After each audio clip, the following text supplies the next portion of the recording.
ओम नमो भगवते वासुदेवाय नमः। जय श्री राधे कृष्णा। आप सभी पर भगवान राधा कृष्ण की कृपा सदा सर्वदा बनी रहे।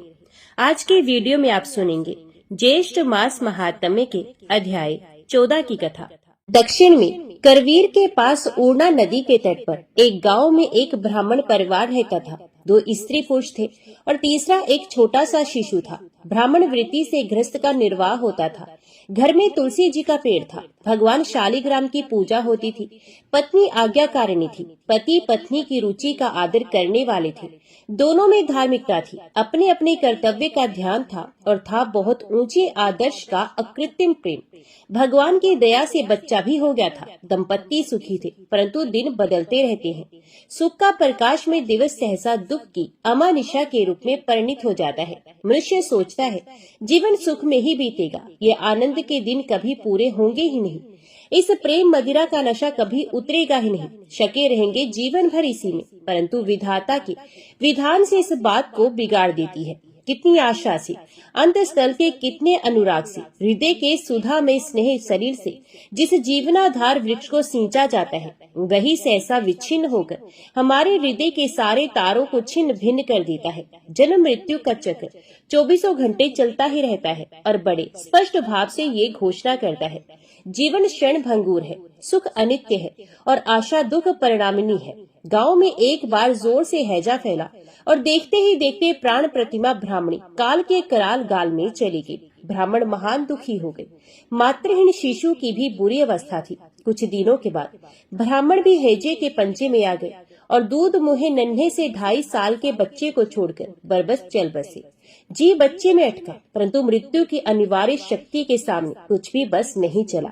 गांव से बाहर एक साधु रहते थे, पहुंचे हुए थे। पता नहीं उनके मन में कहां से प्रेरणा हुई, ममता के उस पार पहुंच गए थे। दया भी माया की ही एक त्याज्य वृत्ति थी उनके अनुभव में, परंतु ब्राह्मण दंपत्ति के मरण और अनाथ बालक की दुर्दशा के समाचार ने उनके मन में दया का संचार कर दिया। भले ही वे बाध्यता निवृत्ति से ही हो, साधु बाबा दौड़े गए और शिशु को अपनी कुटिया पर उठा लाए। बड़ी ममता से 1000 माताओं का स्नेह उड़ेल कर वे उसे पालने लगे। उनका प्रधान काम ही हो गया बच्चे को नहलाना, धुलाना, खिलाना पिलाना और उसकी देख रेख करना। भगवान की लीला। महात्मा की कुटिया एकांत में थी। कुटिया के नीचे ही नदी बहती थी। चारों ओर मनोरम वन था। बड़ा सात्विक वातावरण था। संसार के काम, क्रोध, लोभ, असत्य और हिंसा वहाँ फटकते भी नहीं थे, देखने को भी नहीं मिलते थे। कुत्सित क्रिया या दूषित चेष्टा करने वाला वहाँ कोई आता ही नहीं था। भोग विलास की सामग्रियों के तो स्वप्न में भी दर्शन नहीं होते थे। खान पान में पवित्रता और सादगी थी। सोने, उठने और आहार विहार के समय और परिमाण निश्चित थे। सबसे बड़ी बात तो ये है कि वहाँ दिन रात भगवत आराधना, भगवत चर्चा और भगवत चिंतन होता था। मन इंद्रियों के सामने ऐसा कोई दृश्य आता ही नहीं था जिससे उनके विकार पैदा होने की संभावना हो। काम, क्रोध, असत्य और हिंसादी दोष मन के धर्म नहीं है। इंद्रियों की कुचेष्टा इनका स्वभाव नहीं है, ये तो विकार है, आगंतुक दोष है जो प्रधान तन्या संग दोष से उत्पन्न होती है और फिर तद अनुकूल चेष्टाओं से बढ़ते बढ़ते चित्त में यहाँ तक अपना स्थान बना लेते हैं कि उनका चित्त से अलगाव दिखता ही नहीं। मालूम होता है कि ये चित्त और इंद्रियों के सहज स्वाभाविक धर्म है, उनके स्वरूप ही है। असतु जन्म से ही माता पिता की सचेष्टा, संत की कुटिया के शुद्ध वातावरण और सत्संग के प्रभाव से बालक के जीवन में कोई नया दोष तो आया ही नहीं। पूर्व संस्कार जनित दोष भी दबकर क्षीण हो गए। बहुत से मर गए। बुरे विचार, बुरी भावना और बुरी क्रियाओं से मानो वह अपरिचित ही रह गया। महात्मा उसे पढ़ाने के साथ ही परमार्थ की साधना में भी लगाए रखते थे। पता नहीं पूर्व जन्म का कोई संबंध था या विशुद्ध भगवत प्रेरणा थी। महात्मा जी अपनी सारी साधना, सारा ज्ञान उस बालक के निर्मल हृदय में एक ही साथ उड़ेल देना चाहते थे। परिणाम ये हुआ कि 16 वर्ष की उम्र में ही बालक एक महान साधक बन गया। अहिंसा, सत्य, प्रेम, संयम उसके स्वभाव बन गए। भगवान की भक्ति का स्रोत उसके अंदर से फूट निकला और सबको पवित्र करने लगा। उसकी वाणी अमोघ हो गई। सत्य के प्रताप से उसकी प्रत्येक इच्छा फलवती हो गई। संयम और त्याग की महिमा से वे बाहर और भीतर से सच्चा महात्मा हो गया। उसका चेहरा ब्रह्म तेज से चमक उठा। सबका समय निश्चित है। महात्मा जी के जीवन की अवधि भी पूरी हो गई। वे इस संसार को छोड़कर हंसते हंसते भगवान के परम धाम को चले गए। बालक निराश्रय हो गया, परंतु महात्मा जी की कृपा से उसे कोई शोक नहीं हुआ। भगवान का विधान उसने शिरोधार्य किया, आदर पूर्वक शांत हृदय से। महात्मा जी उसे रंगनाथ कहते थे, इससे उसका यही नाम प्रसिद्ध हुआ। वे दिन रात भजन ध्यान में रहता। भगवान की कृपा से जो कुछ भी मिल जाता उसी पर निर्वाह करता। उसके जीवन का एक एक क्षण भगवत सेवा में लगता था। उसके तप तेज की ख्याति दूर दूर तक फैल गई। लोग दर्शन को आने लगे। उसने दिन भर में एक पहर का समय ऐसा रख लिया जिसमें लोगों के साथ भगवत चर्चा होती। शेष सारा समय एकांत में बीतता। एक बार एक दुखी मनुष्य रंगनाथ जी के पास आया। उसने उन्हें एकांत में अपना दुख सुनाया। दुख था धन की कामना का। रंगनाथ जी को उसके दुख से दुख अवश्य हुआ, परंतु उन्होंने अपने मन में कहा, ये भूल से ही इतना दुखी हो रहा है। धन में सुख होता तो जिन लोगों के पास प्रचुर धन है उनका जीवन तो सुख में होना चाहिए था, परंतु वे भी तो दुखी ही देखे जाते हैं। दुख का कारण तो है अज्ञान जनित असंतोष। वे मिट जाए तो मनुष्य प्रारब्ध अनुसार किसी भी हालत में रहे वे सर्वदा सुखी रह सकता है। रंगनाथ जी ने उसको समझाने की चेष्टा की। बड़े प्रेम से उसको सब बातें बताई, परंतु उसे संतोष नहीं हुआ। उसने कहा, एक बार आप अपने मुख से कह दे कि मेरे खूब धन हो जाएगा तो बस मैं कृतार्थ हो जाऊंगा। रंगनाथ जी ने कहा, भाई प्रथम तो ये बात है कि मेरे कहने से होता ही क्या है। दूसरा, जब मैं प्रत्यक्ष देखता हूँ और अनुभव करता हूँ कि अधिक धन से तुम्हारा दुख बढ़ेगा घटेगा नहीं, तब मैं यदि सचमुच तुम्हारा हित चाहता हूँ तो तुम्हें वह मिले ऐसी इच्छा क्यों कर सकता हूँ। साथ ही एक बात और, धन मिलना वस्तु तुम्हारे प्रारब्ध के अधीन है। ना मालूम धन के मिलने में तुम्हारा कौन सा प्रबल कर्म बाधक है। मैं तुम्हें कह दूं और धन ना मिले तो तुम्हारा भगवान पर अविश्वास हो जाएगा। इसलिए भैया तुम एक काम करो, सर्वात्म भाव से श्री भगवान के शरण होकर उनके सामने अपनी सारी परिस्थिति रख दो और उनसे विनय करो कि वे तुम्हारे लिए जो कुछ मंगलजनक समझते हो वही करें। सचमुच अभी भी वे तुम्हारा मेरा सबका कल्याण ही कर रहे हैं, परंतु विश्वास नहीं होता, इसी से दुख होता है। भैया भगवान के विधान में प्रसन्न रहो, वे मंगलमय है। इस प्रकार बहुत समझाने पर जब उसको संतोष नहीं हुआ तब परम तपस्वी रंगनाथ जी ने उसको एक बार आंख मूंदने को कहा। उसने आंखें मूंदी तो क्या देखता है कि उसके जाने पहचाने हुए बड़े बड़े धनी लोग, जिनको वे बहुत सुखी समझता था, भीषण नरक अग्नि में जल रहे हैं। उनमें से एक कह रहा है, सत्य है, धन का ही ये भीषण परिणाम है। मैंने धन के मद में पागल होकर बड़ा अहंकार किया था। मैंने किसी को कुछ नहीं समझा। जो जो धन बढ़ा त्यों ही त्यों मेरा लोभ बढ़ता गया। मैंने छल बल कौशल से दूसरों का धन हरण किया। लोगों में बड़ा धर्मात्मा और सुखी माना जाता था मैं, परंतु उस समय भी मैं जलता ही था। और आज तो इस नरक अग्नि में कैसी भीषण यातना भोग रहा हूँ, इसे मैं ही जानता हूँ। दुख से छुटकारा चाहने वाला कोई भी इस भयंकर परिणाम पर पहुँचाने वाले धन का लोभ न करे। यदि न्याय और सत्य के द्वारा धन प्राप्त हो तो उस पर अपना अधिकार न मानकर उसे श्री भगवान की संपत्ति समझे और दीन दुखी जीवों की सेवा के रूप में प्रसन्नचित्त से उसका सदुपयोग करता है। धन से 15 दोष मुझ में उत्पन्न हो गए थे। दंभ, डर, अभिमान, क्रोध, हिंसा, ममता, मोह, लोभ, काम, असत्य, परमार्थ, दुस्संग, द्युत, विलासता और इंद्रियासक्ति। मैंने धन मंदांध होकर ना जाने क्या क्या किया था। उस समय उसका ये भीषण परिणाम नहीं सूझता था, परंतु आज मैं उसी का फल ये नरक का नल भोग रहा हूँ। असल में अपने लिए तो मनुष्य को उतने ही धन से प्रयोजन है जितने से अन्न वस्त्र का काम चल जाए। अधिक धन का लालच तो भोग वासना के कारण होता है। मैं उस समय इस बात को भूल रहा था। अब तो हे भगवान, किसी प्रकार यहाँ से छुटकारा मिले तो पीड़ा दूर हो। दूसरे ने कहा, मैं बहुत धनी था, किसी भी प्रकार से धन बटोरना ही मेरे जीवन का उद्देश्य बन गया था। मैंने धन को कभी गरीबों की सेवा में नहीं लगाया। इससे पहले तो सांप बना और अब इस दुर्गति को भोग रहा हूँ। कुछ नारकी जीवों ने और भी कई बातें सुनाई। फिर नरक यंत्रणा के मारे सभी फुफकार फुफकार कर रोने लगे। उनका आर्तनाद सुना नहीं जाता था। बड़ा ही करुण दृश्य था। इसके बाद यकायक वे दृश्य हट गया और उसकी आंखें खुल गई। उसने देखा महात्मा रंगनाथ जी बड़ी करुण दृष्टि से उसकी ओर देख रहे हैं और मुस्कुरा रहे हैं। देखे हुए दृश्य का और भक्त रंगनाथ जी की दया दृष्टि का उस पर बड़ा ही सुंदर प्रभाव पड़ा। आश्रम के सात्विक वातावरण और सत्संग का स्वाभाविक असर तो था ही, भगवत कृपा से उसकी धन कामना नष्ट हो गई। उसने कहा, गुरुदेव, मुझे ऐसा उपाय बताइए जिससे मेरा ये जन्म सहज ही सफल हो जाए। मुझे धन मान नहीं चाहिए, मैं चाहता हूँ भगवत प्रेम, भगवान की भक्ति, और आप दया कीजिए। उसका नाम था रामचंद्र। रामचंद्र के हृदय का सुंदर परिवर्तन देखकर रंगनाथ जी को बड़ी प्रसन्नता हुई। वे भगवान की कृपा का प्रत्यक्ष प्रभाव देखकर गदगद हो गए। उन्होंने कहा, भाई रामचंद्र, जब तक चित्त में भोगों की कामना भरी है तब तक उसका अंधकार नहीं मिटता, और इस अंधकार के रहते शोक संताप से कभी छुटकारा नहीं मिल सकता। भोग वासना का नाश सच्चे वैराग्यवान प्रभु प्रेमी संतों के संग से ही हो सकता है। असल में भगवान के प्रति भक्ति होनी चाहिए। भक्ति विषय वैराग्य बिना हो नहीं सकती।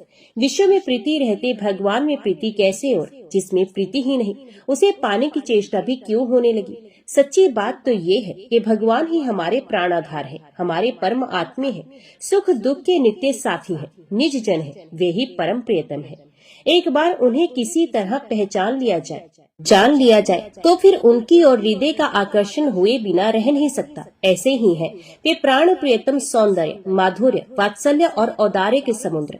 उनकी एक बार पहचान हो जानी चाहिए, फिर तो प्राण अपने आप ही उनके लिए रो उठेंगे।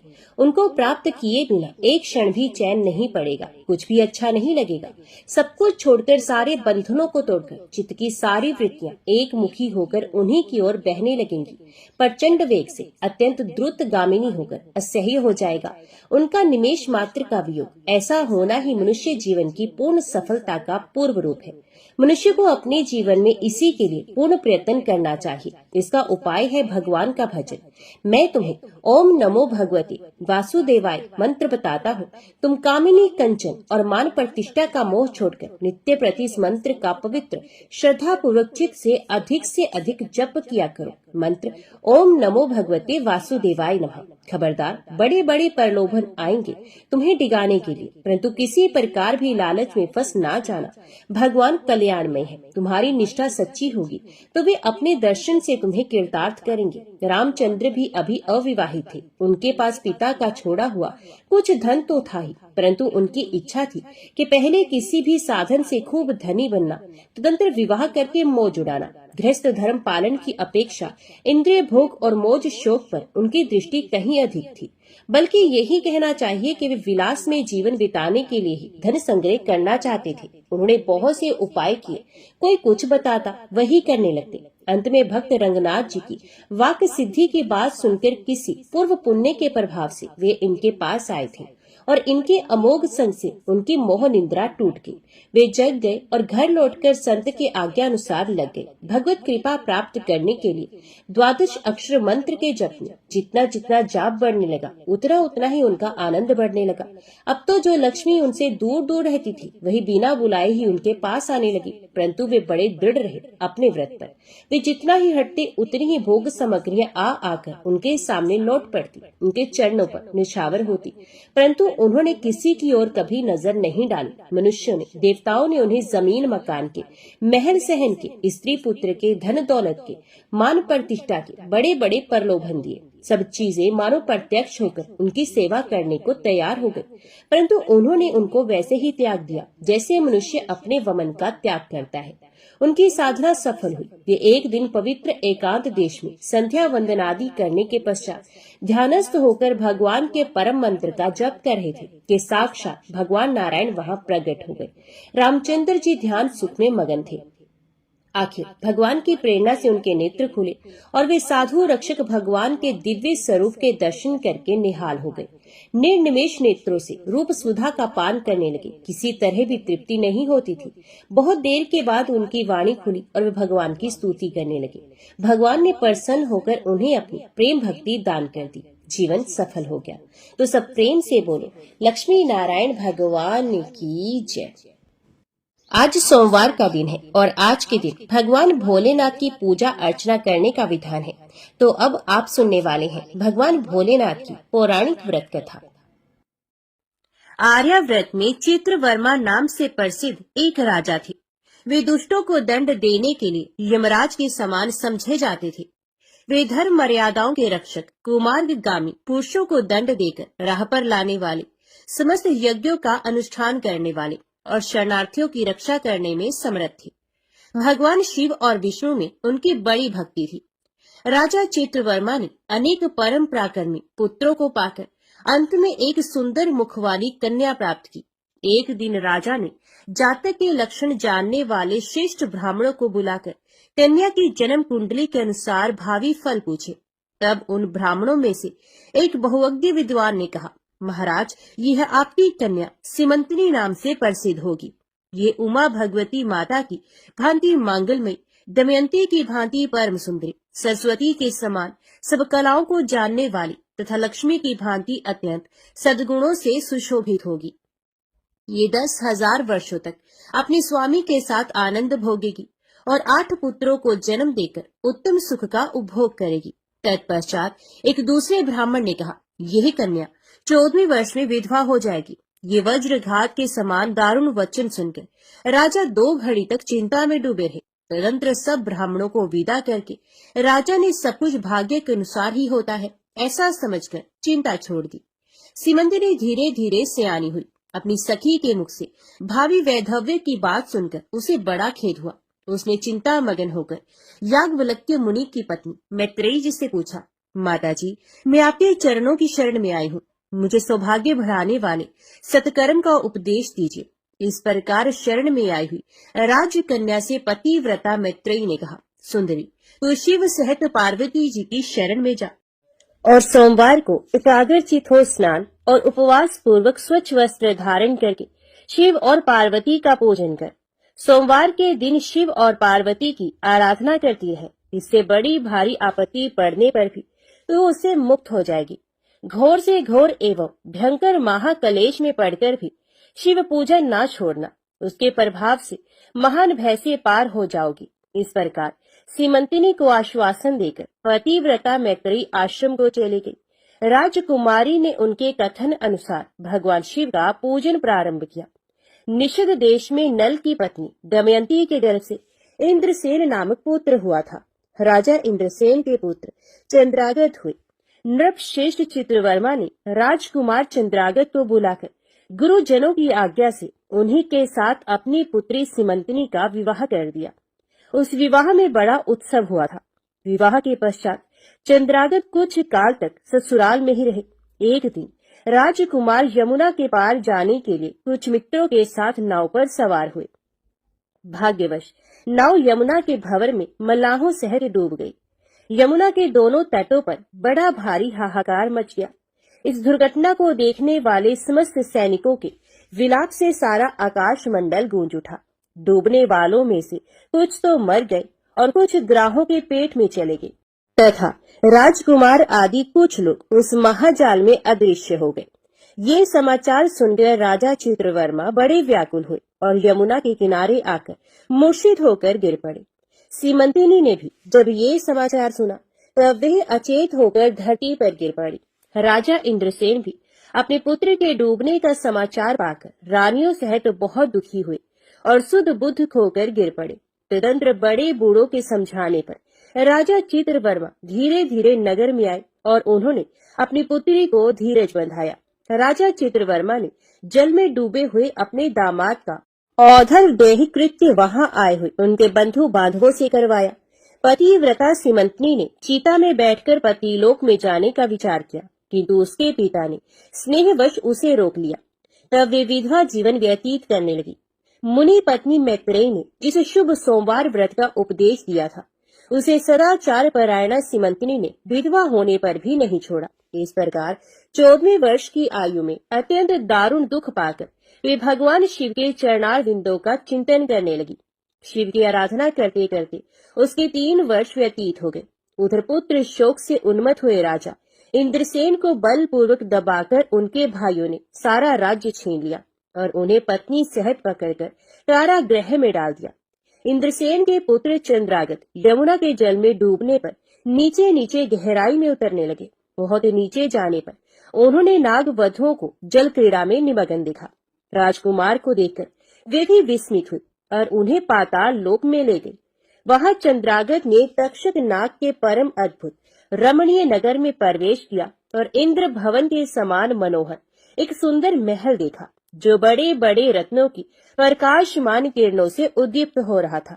भगवान सूर्य के समान तेजस्वी तक्षक नाग को सभा भवन में विराजमान देख परम बुद्धिमान राजकुमार ने प्रणाम किया और हाथ जोड़कर खड़े हो गए।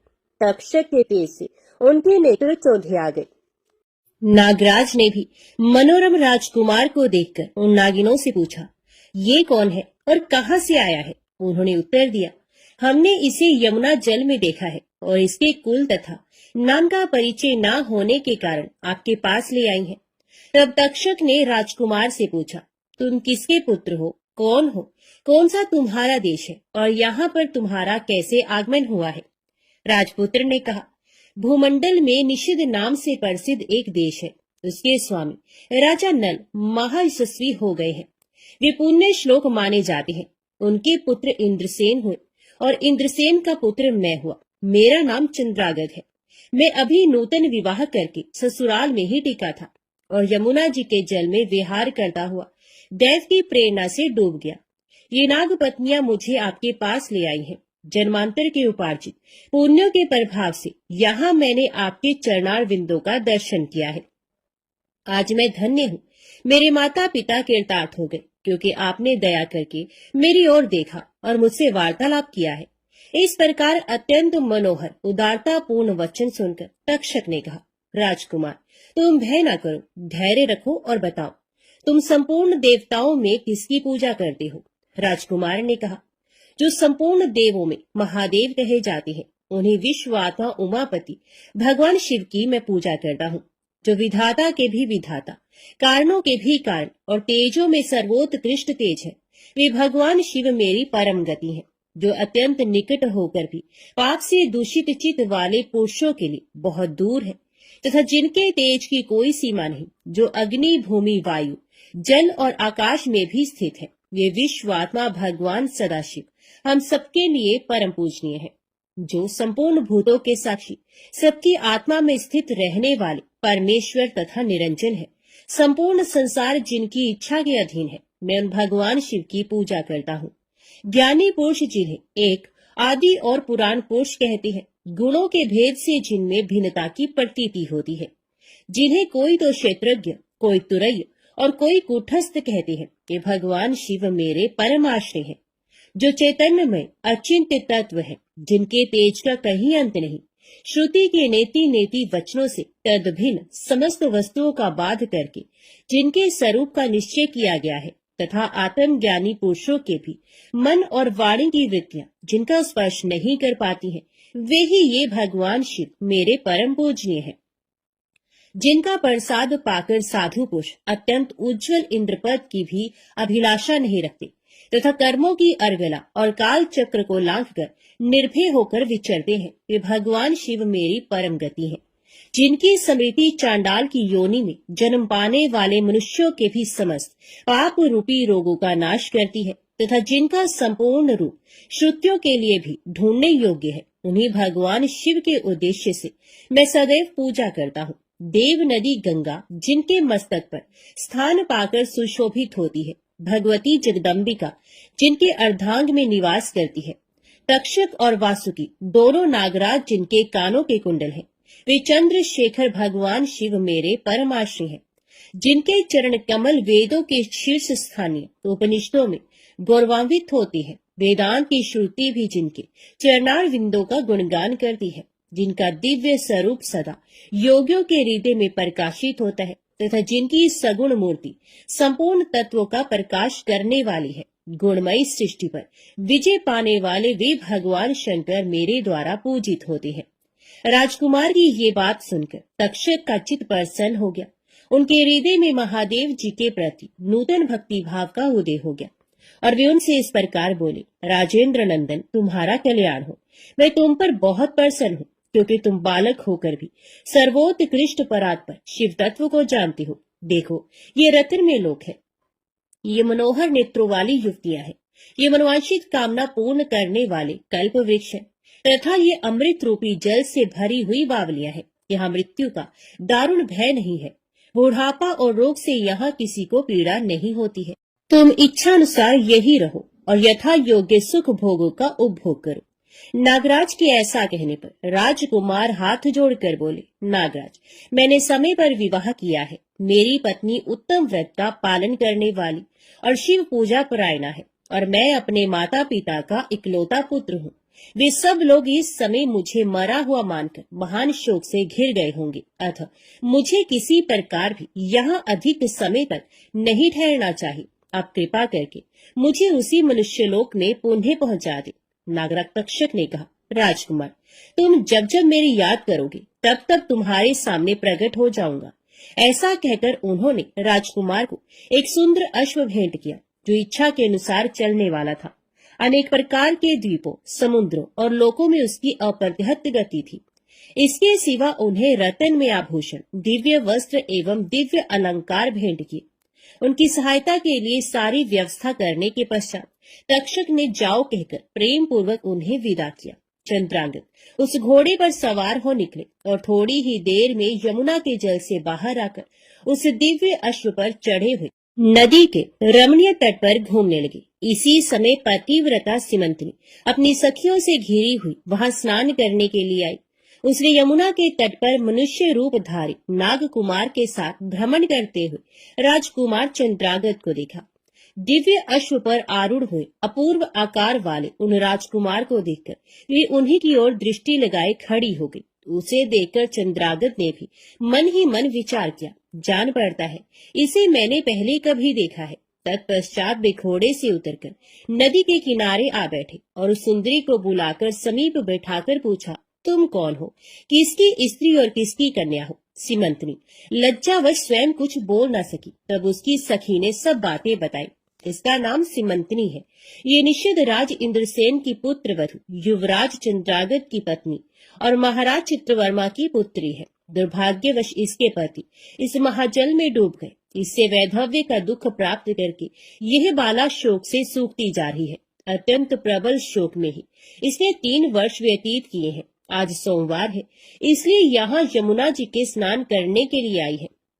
इसके ससुर का राज्य भी शत्रु ने छीन लिया है, बलपूर्वक उस पर अधिकार जमा लिया है और वे महाराज अपनी पत्नी के साथ उनकी कैद में पड़े हैं। ये सब होने पर भी ये निर्मल अंतकरण वाली सदाचार परायणा राजकुमारी प्रति सोमवार को अत्यंत भक्ति भाव के साथ पार्वती सहित महादेव जी की पूजा करती है। उत्तम व्रत का पालन करने वाली सिमंतनी ने अपनी सखी के मुख से सब बातें कहलवाकर स्वयं ही राजकुमार से पूछा, आप कौन हैं? आपके पार्श्ववर्ती ये दोनों पुरुष कौन है? आपने मेरे वृत्तांत को एक स्नेही की भांति क्यों पूछा है? महाबाहो, मुझे ऐसा जान पड़ता है कि पहले मैंने आपको कहीं देखा है। आप मुझे स्वजन की भांति प्रतीत होते हैं। इतना कहकर राजकुमारी सिमंतनी नेत्रों से आंसू की धारा बहाती हुई बहुत देर तक फूट फूट कर रोती रही और मूर्छित होकर पृथ्वी पर गिर पड़ी। अपनी प्रियतमा के शोक का कारण सुनकर चंद्रांगद भी शोक से व्याकुल हो 2 घड़ी तक चुपचाप बैठे रहे। तदंतर सिमंतनी उठकर राजकुमार की ओर बारंबार निहारने लगी। उसने पहले देखे हुए अंग चिन्हों, स्वर आदि लक्षणों, अवस्था के प्रमाण तथा रूप रंग आदि की परीक्षा करके ये निश्चय किया कि ये अवश्य ही मेरे पति हैं, क्योंकि मेरा हृदय प्रेम से अधीर होकर इन्हीं में अनुरक्त हुआ है। परंतु क्या मुझ अभागिनी को अपने मरे हुए पति का दर्शन हो सकता है? ये स्वप्न है या भ्रम? अथवा मुनि पत्नी मैत्रेयी ने जो मुझे ये कहा था कि तुम भारी से भारी विपत्ति में पड़ने पर भी इस व्रत का पालन करती रहना, उसी का तो ये फल नहीं है। एक श्रेष्ठ ब्राह्मण ने मेरा 10,000 वर्षों का सौभाग्य बतलाया था। उन ब्राह्मण देवता का ये वचन अवश्य सत्य होगा, ये ईश्वर के बिना कौन जान सकता है। इधर प्रतिदिन मुझे मंगल सूचक शुभ शगुन दिखाई देते हैं। पार्वती देवी के प्राणनाथ भगवान शिव के प्रसन्न होने पर देहधारियों के लिए कौन सी वस्तु दुर्लभ हो सकती है? इस प्रकार भांति भांति से विचार करके उसका संदेह दूर हुआ। तब लज्जा से उसने अपना मुख नीचे की ओर कर लिया। उस समय राजकुमार ने कहा, भद्रे, मैं तुम्हारे पति के शोक संतप्त माता पिता से ये समाचार बतलाने के लिए जा रहा हूँ। तुम्हारा कल्याण हो, तुम्हारे पति तुमसे शीघ्र ही मिलेंगे। यो कहकर राजकुमार घोड़े पर सवार हुए और अपने दोनों सहायकों के साथ शीघ्र ही अपने राज्य में पहुंचे। वहां नागरोद्यान के समीप स्थित होकर उन्होंने नागराज के पुत्र को राज सिंहासन पर अधिकार जमाए बैठे हुए बंधुओं के समीप भेजा। नागकुमार ने शीघ्र जाकर उन सब से कहा, तुम सब लोग महाराज इंद्रसेन को अविलंब कारागृह से मुक्त करो और सिंहासन छोड़कर हट जाओ। महाराज के पुत्र चंद्रागत पाताल लोक से लौटकर यहाँ आए हैं। तुम आनाकानी ना करो, नहीं तो चंद्रागत के बाण तुम्हारे प्राण हर लेंगे। वे यमुना जी के जल में डूबकर नागराज तक्षक के घर जा पहुंचे थे। वहां से उनकी सहायता पाकर पुण्य इस लोक में लौटे हैं। नागकुमार की कही हुई ये सारी बातें सुनकर शत्रुओं ने भी बहुत अच्छा कहकर उनकी आज्ञा स्वीकार की और महाराज इंद्रसेन को उनके खोए हुए पुत्र के पुनः लौट आने का समाचार बताकर उनका सिंहासन उन्हें लौटा दिया। महाराज को प्रसन्न करके भी वे लोग भयभीत बने रहे। मेरा पुत्र आ रहा है, ये बात सुनकर राजा प्रेम के आंसू बहाते हुए आनंद में डूब गए। यही दशा महारानी की भी थी। तदंतर सब नागरिक, वृद्ध, मंत्री और पुरोहित आगे जाकर चंद्रागत से मिले और उन्हें हृदय से लगाकर महाराज के समीप ले आए। अपने भवन में प्रवेश करके अश्रु वर्षा करते हुए राजकुमार ने माता पिता के चरणों में प्रणाम किया। चरणों में पड़े हुए पुत्र को उठाकर राजा ने अश्रु सिक्त हृदय से लगा लिया। क्रमश सब माताओं को प्रणाम करके उनका आशीर्वाद लेकर राजकुमार पुरवासियों से मिले और उन्होंने सबको यथा योग्य सम्मान दिया। उन्होंने सबके साथ राजसभा में बैठकर अपना सब वृतांत पिता से निवेदन किया और नागराज तक्षक से मित्रता होने की भी बात बताई। राजकुमार का चित्र देख और सुनकर राजा इंद्रसेन हर्ष से विवल हो गए। उन्होंने अपने मन में यही माना कि मेरी पुत्र वधु ने भगवान महेश्वर की आराधना करके इस अनुपम सौभाग्य का अर्जन किया है। निषदराज ने ये मंगलमय वार्ता दूतों के द्वारा महाराज चित्रवर्मा को भी कहला दी। ये अमृतमयी वार्ता सुनकर महाराज चित्रवर्मा आनंद से विवल हो गए और बड़े वेग से उठकर उन्होंने संदेश वाहकों को उपहार में बहुत धन दिया। फिर अपनी पुत्री को बुलवाकर उन्होंने उससे वैधव्य के चिन्हों का परित्याग करवाया और उसे नाना प्रकार के आभूषणों से विभूषित किया। तत्पश्चात समूचे राष्ट्र के गांव और नगर आदि में बड़ा भारी उत्सव हुआ और सब लोगों ने राजकुमारी सीमंतिनी के सदाचार की बड़ी प्रशंसा की। चित्रवर्मा ने इंद्रसेन के पुत्र चंद्रागत को बुलाकर सीमंतिनी को उनके साथ विदा कर दिया। चंद्रागत ने तक्षक के घर से लाए हुए रत्न आदि आभूषणों के द्वारा, जो मानव मात्र के लिए अत्यंत दुर्लभ है, अपनी पत्नी को अलंकृत किया। तपे हुए स्वर्ण के समान सुशोभित 40 कोस तक जाने वाली सुगंध से युक्त दिव्य अंगराग से सीमंतिनी की बड़ी शोभा हो रही थी।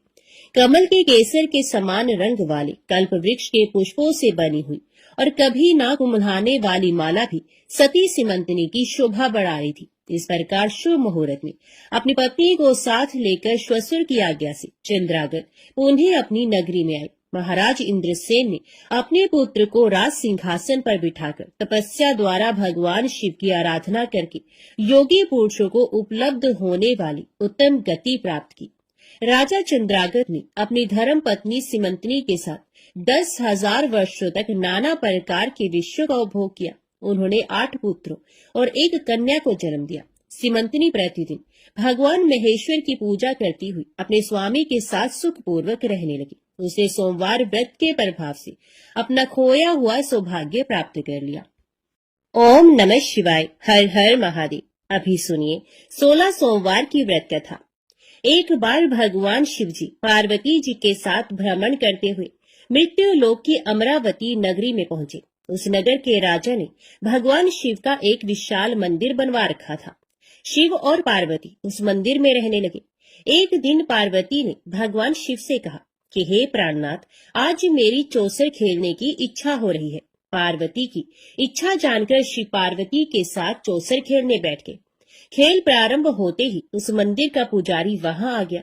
माता पार्वती जी ने पुजारी जी से पूछा कि हे पुजारी जी, ये बताइए कि इस बाजी में किसकी जीत होगी। तो ब्राह्मण ने कहा कि महादेव जी की, परंतु चौसर में शिव जी की पराजय हुई और माता पार्वती जी की जीत हुई। तब ब्राह्मण को उन्होंने झूठ बोलने के अपराध में कोढ़ी होने का श्राप दिया। शिव और पार्वती उस मंदिर से कैलाश पर्वत पर लौट गए। पार्वती जी के श्राप के कारण पुजारी कोढ़ी हो गया, नगर के स्त्री पुरुष उस पुजारी की परछाई से भी दूर दूर रहने लगे। कुछ लोगों ने राजा से पुजारी के कोढ़ी हो जाने की शिकायत की, तो राजा ने किसी पाप के कारण पुजारी के कोढ़ी हो जाने का विचार कर उस मंदिर से निकलवा दिया। उसकी जगह दूसरे ब्राह्मण को पुजारी बना दिया गया। कोढ़ी पुजारी मंदिर के बाहर बैठकर भिक्षा मांगने लगा। कई दिनों के पश्चात स्वर्गलोक की कुछ अप्सराएं उस मंदिर में पधारी और उसे देखकर अप्सराओं ने कारण पूछा। पुजारी ने उन्हें भगवान शिव और पार्वती जी के चौसर खेलने और पार्वती जी के शाप देने की सारी कहानी कह सुनाई। तब अप्सराओं ने पुजारी से 16 सोमवार का विधिवत व्रत रखने को कहा। पुजारी द्वारा पूजन विधि पूछने पर अप्सराओं ने कहा, सोमवार के दिन सूर्य उदय से पहले उठकर स्नान आदि से निवृत्त होकर स्वच्छ वस्त्र पहनकर आधा सेर गेहूं का आटा लेकर उसके 3 अंग बनाना, फिर घी का दीपक जलाकर गुड़ नैवेद्य बेलपत्र चंदन अक्षत फूल जनेऊ का जोड़ा लेकर प्रदोष काल में भगवान शिव की पूजा अर्चना करना। पूजा के बाद 3 अंगों में एक अंग भगवान शिव को अर्पण करके एक आप ग्रहण करना। शेष 2 अंगों को भगवान का प्रसाद मानकर वहां उपस्थित स्त्री पुरुषों और बच्चों को बांट देना। इस तरह व्रत करते हुए जब 16 सोमवार बीत जाए तो 17वें सोमवार को 1 पाव आटे की बाटी बनाकर उसमें घी और गुड़ मिलाकर चूरमा बनाना। फिर भगवान शिव को भोग लगाकर वहां उपस्थित स्त्री पुरुष और बच्चों को प्रसाद बांट देना। इस तरह 16 सोमवार व्रत करने और व्रत कथा को सुनने से भगवान शिव तुम्हारे कोढ़ को नष्ट करके तुम्हारी सभी मनोकामनाएं पूरी कर देंगे। इतना कहकर अप्सराएं स्वर्गलोक को चली गई। पुजारी ने अप्सराओं के कथन अनुसार 16 सोमवार का विधिवत व्रत किया। फलस्वरूप भगवान शिव की अनुकंपा से उसका कोढ़ नष्ट हो गया। राजा ने उसे फिर मंदिर का पुजारी बना दिया और वह मंदिर में भगवान शिव की पूजा करता आनंद से जीवन व्यतीत करने लगा। कुछ दिनों के बाद उन्हें पृथ्वी का भ्रमण करते हुए भगवान शिव और पार्वती उस मंदिर में पधारे। स्वस्थ पुजारी को देखकर पार्वती ने आश्चर्य से उसके रोग मुक्त होने का कारण पूछा, तो पुजारी ने उन्हें 16 सोमवार व्रत करने की सारी कथा कह सुनाई। पार्वती जी भी व्रत की बात सुनकर बहुत प्रसन्न हुई और उन्होंने पुजारी से उसकी विधि पूछकर स्वयं 16 सोमवार का व्रत प्रारंभ किया। पार्वती जी उन दिनों अपने पुत्र कार्तिकेय के नाराज होकर दूर चले जाने से बहुत चिंतित रहती थी। वे कार्तिकेय को लौटा लाने के अनेक उपाय कर चुकी थी, लेकिन कार्तिकेय लौटकर उनके पास नहीं आ रहे थे। 16 सोमवार का व्रत करते हुए पार्वती ने भगवान शिव से कार्तिकेय के लौटने की मनोकामना की। व्रत समापन के तीसरे दिन सचमुच कार्तिकेय वापस लौट आए। कार्तिकेय ने अपने हृदय परिवर्तन के संबंध में पार्वती जी से पूछा, हे माता, आपने ऐसा कौन सा उपाय किया था जिससे मेरा क्रोध नष्ट हो गया और मैं वापस लौट आया? तब पार्वती जी ने कार्तिकेय को 16 सोमवार के व्रत की कथा कह सुनाई। कार्तिकेय अपने एक ब्राह्मण मित्र ब्रह्मदत्त के परदेश चले जाने से बहुत दुखी थे। उसको वापस लौटाने के लिए कार्तिकेय ने 16 सोमवार का व्रत करते हुए ब्रह्मदत्त के वापस लौट आने की कामना प्रकट की। व्रत के समापन के कुछ दिनों के बाद मित्र लौट आया। ब्राह्मण ने कार्तिकेय से कहा, प्रिय मित्र, तुमने ऐसा कौन सा उपाय किया जिससे प्रदेश में मेरे विचार एकदम परिवर्तित हो गए और मैं तुम्हारा स्मरण करते हुए लौट आया? कार्तिकेय ने अपने मित्र को भी 16 सोमवार के व्रत की कथा विधि सुनाई। ब्राह्मण मित्र व्रत के बारे में सुनकर बहुत खुश हुआ और उसने भी व्रत किया। 16 सोमवार व्रत का समापन करने के बाद ब्रह्मदत्त विदेश यात्रा पर निकला। वह नगर के राजा हर्षवर्धन की बेटी राजकुमारी गुंजन का स्वयंवर हो रहा था। वहां के राजा ने प्रतिज्ञा की थी कि एक हथिनी यह माला जिसके गले में डालेगी वे अपनी पुत्री का विवाह उसी से करेगा। ब्राह्मण भी उत्सुकतावश महल में चला गया। वहां कई राज्यों के राजकुमार बैठे थे। तभी एक सजी धजी हथिनी सूंड में जयमाला लिए वहां आई। हथिनी ने ब्राह्मण के गले में जयमाला डाल दी। फलस्वरूप राजकुमारी का विवाह ब्राह्मण से हो गया। एक दिन उसकी पत्नी ने पूछा, हे प्राणनाथ, आपने कौन सा शुभ कार्य किया था जो उस हथिनी ने राजकुमारों को छोड़कर आपके गले में जयमाला डाल दी? ब्राह्मण ने 16 सोमवार व्रत की विधि बताई। अपने पति से 16 सोमवार का महत्व जानकर राजकुमारी ने पुत्र की इच्छा से 16 सोमवार का व्रत किया। निश्चित समय पर भगवान शिव की अनुकंपा से राजकुमारी के एक सुंदर, सुशील व स्वस्थ पुत्र पैदा हुआ। पुत्र का नामकरण गोपाल के रूप में हुआ। बड़ा होने पर पुत्र गोपाल ने भी माँ से एक दिन प्रश्न किया कि मैंने तुम्हारे ही घर में जन्म लिया, इसका क्या कारण है। माता गुंजन ने पुत्र को 16 सोमवार व्रत की जानकारी दी। व्रत का महत्व जानकर गोपाल ने भी व्रत करने का संकल्प किया। गोपाल जब 16 वर्ष का हुआ तो उसने राज्य पाने की इच्छा से 16 सोमवार का विधिवत व्रत किया। व्रत समापन के बाद गोपाल घूमने के लिए समीप के नगर में गया। वहां के वृद्ध राजा ने गोपाल को पसंद किया और बहुत धूमधाम से अपनी पुत्री राजकुमारी मंगला का विवाह गोपाल के साथ कर दिया। 16 सोमवार के व्रत करने से गोपाल महल में पहुंचकर आनंद से रहने लगा। 2 वर्ष बाद वृद्ध राजा का निधन हो गया तो गोपाल को उस नगर का राजा बना दिया गया। इस तरह 16 सोमवार व्रत करने से गोपाल की राज्य पाने की इच्छा पूर्ण हुई। राजा बनने के बाद भी वे विधिवत 16 सोमवार का व्रत करता रहा। व्रत के समापन पर 17वें सोमवार को गोपाल ने अपनी पत्नी मंगला से कहा कि व्रत की सारी सामग्री लेकर वे समीप के शिव मंदिर में पहुंचे। पति की आज्ञा का उल्लंघन करके सेवकों द्वारा पूजा की सामग्री मंदिर में भेज दी। स्वयं मंदिर नहीं गई। जब राजा ने भगवान शिव की पूजा पूरी की तो आकाशवाणी हुई, हे राजन, तेरी रानी ने 16 सोमवार व्रत का अनादर किया है, सो रानी को महल से निकाल दे, नहीं तो तेरा सब वैभव नष्ट हो जाएगा। आकाशवाणी सुनकर उसने तुरंत महल में पहुंचकर अपने सैनिकों को आदेश दिया कि रानी को दूर किसी नगर में छोड़ा। सैनिकों ने राजा की आज्ञा का पालन करते हुए उसे तत्काल घर से निकाल दिया। रानी भूखी प्यासी उस नगर में भटकने लगी। रानी को उस नगर में एक बुढ़िया मिली। ये बुढ़िया सूत काट कर बाजार बेचने जा रही थी, लेकिन इस बुढ़िया से सूत उठ नहीं रहा था। बुढ़िया ने रानी से कहा, बेटी, यदि तुम मेरा सूत उठाकर बाजार तक पहुंचा दो और सूत बेचने में मेरी मदद करो तो मैं तुम्हें धन दूंगी। रानी ने बुढ़िया की बात मान ली, लेकिन जैसे ही रानी ने सूत की गठरी को हाथ लगाया तभी जोर की आंधी चली और गठरी खुल जाने से सारा सूत आंधी में उड़ गया। बुढ़िया ने उसे फटकार कर भगा दिया।